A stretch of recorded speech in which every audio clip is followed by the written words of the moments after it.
Pride and Prejudice, Chapter 54. As soon as they were gone, Elizabeth walked out to recover her spirits, or in other words, to dwell without interruption on those subjects that must deaden them more. Mr. Darcy's behaviour astonished and vexed her. Why, if he came only to be silent, grave, and indifferent, said she, did he come at all? She could settle it in no way that gave her pleasure. He could be still amiable, still pleasing, to my uncle and aunt, when he was in town, and why not to me? If he fears me, why come hither? If he no longer cares for me, why silent? Teasing, man! I will think no more about him. Her resolution was for a short time involuntarily kept by the approach of her sister, who joined her with a cheerful look, which showed her better satisfied with their visitors than Elizabeth. Now, said she, that this first meeting is over, I feel perfectly easy. I know my own strength, and I shall never be embarrassed again by his coming. I am glad he dines here on Tuesday. It will then be publicly seen that, on both sides, we meet only as common and indifferent acquaintance. Yes, very indifferent indeed, said Elizabeth, laughingly. Oh, Jane, take care. My dear Lizzie, you cannot think me so weak as to be in danger now. I think you are in very great danger of making him as much in love with you as ever. They did not see the gentleman again till Tuesday, and Mrs. Bennet, in the meanwhile, was giving way to all the happy schemes, which the good humour and common politeness of Bingley, in half an hour's visit, had revived. On Tuesday there was a large party assembled at Longbourn, and the two who were most anxiously expected, to the credit of their punctuality as sportsmen, were in very good time.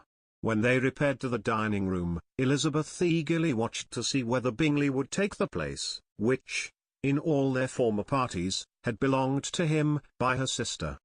Her prudent mother, occupied by the same ideas, forbore to invite him to sit by herself. On entering the room, he seemed to hesitate, but Jane happened to look round, and happened to smile. It was decided. He placed himself by her. Elizabeth, with a triumphant sensation, looked towards his friend. He bore it with noble indifference, and she would have imagined that Bingley had received his sanction to be happy, had she not seen his eyes likewise turn towards Mr. Darcy, with an expression of half-laughing alarm. His behaviour to her sister was such, during dinner-time, as showed an admiration of her, which, though more guarded than formerly, persuaded Elizabeth, that if left wholly to himself, Jane's happiness, and his own, would be speedily secured. Though she dared not depend upon the consequence, she yet received pleasure from observing his behaviour. It gave her all the animation that her spirits could boast, for she was in no cheerful humour. Mr. Darcy was almost as far from her as the table could divide them. He was on one side of her mother. She knew how little such a situation would give pleasure to either, or make either appear to advantage. She was not near enough to hear any of their discourse, but she could see how seldom they spoke to each other, and how formal and cold was their manner whenever they did.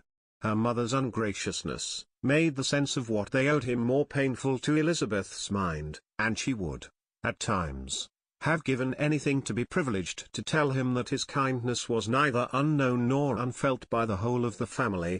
She was in hopes that the evening would afford some opportunity of bringing them together, that the whole of the visit would not pass away without enabling them to enter into something more of conversation than the mere ceremonious salutation attending his entrance. Anxious and uneasy, the period which passed in the drawing-room, before the gentleman came, was wearisome and dull to a degree that almost made her uncivil. She looked forward to their entrance as the point on which all her chance of pleasure for the evening must depend. If he does not come to me, then, said she, I shall give him up forever. The gentleman came, and she thought he looked as if he would have answered her hopes, but, alas! The ladies had crowded round the table, where Miss Bennet was making tea, and Elizabeth pouring out the coffee, in so close a confederacy that there was not a single vacancy near her which would admit of a chair, and on the gentleman's approaching, one of the girls moved closer to her than ever, and said, in a whisper, The men shan't come and part us, I am determined.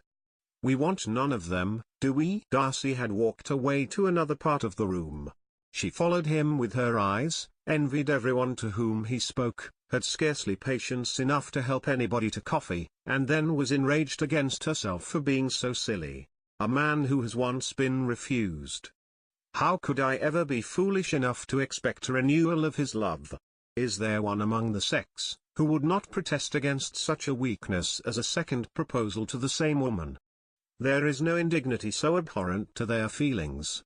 She was a little revived, however, by his bringing back his coffee cup himself, and she seized the opportunity of saying, "Is your sister at Pemberley still?" "Yes.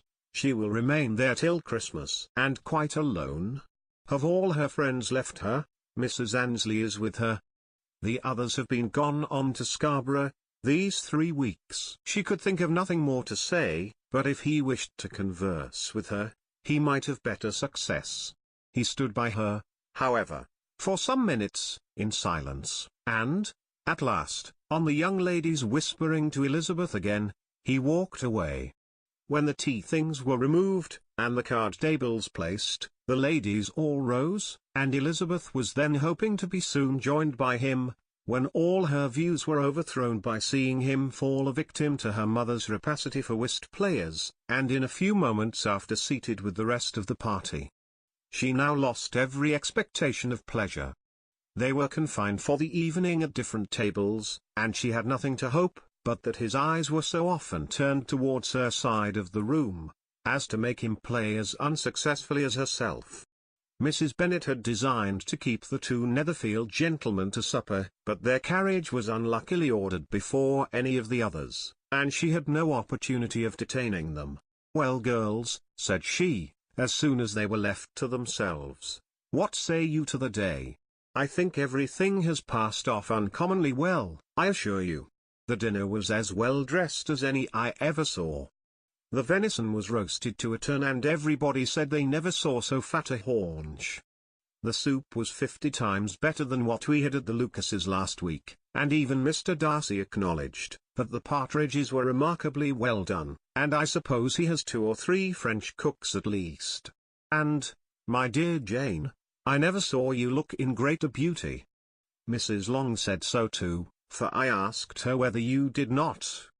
And what do you think she said besides? Ah, Mrs. Bennet, we shall have her at Netherfield at last. She did indeed. I do think Mrs. Long is as good a creature as ever lived, and her nieces are very pretty behaved girls, and not at all handsome. I like them prodigiously." Mrs. Bennet, in short, was in very great spirits. She had seen enough of Bingley's behaviour to Jane, to be convinced that she would get him at last, and her expectations of advantage to her family, when in a happy humour, were so far beyond reason, that she was quite disappointed at not seeing him there again the next day, to make his proposals. "It has been a very agreeable day," said Miss Bennet to Elizabeth. "The party seemed so well selected, so suitable one with the other. I hope we may often meet again."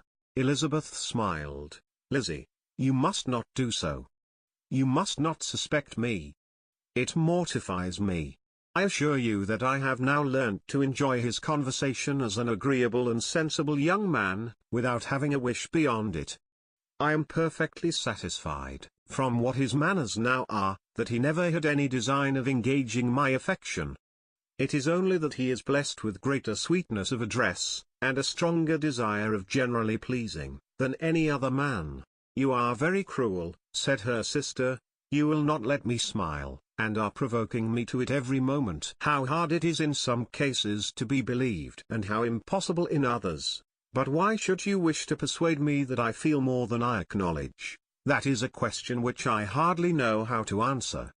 We all love to instruct, though we can teach only what is not worth knowing. Forgive me, and if you persist in indifference, do not make me your confidant.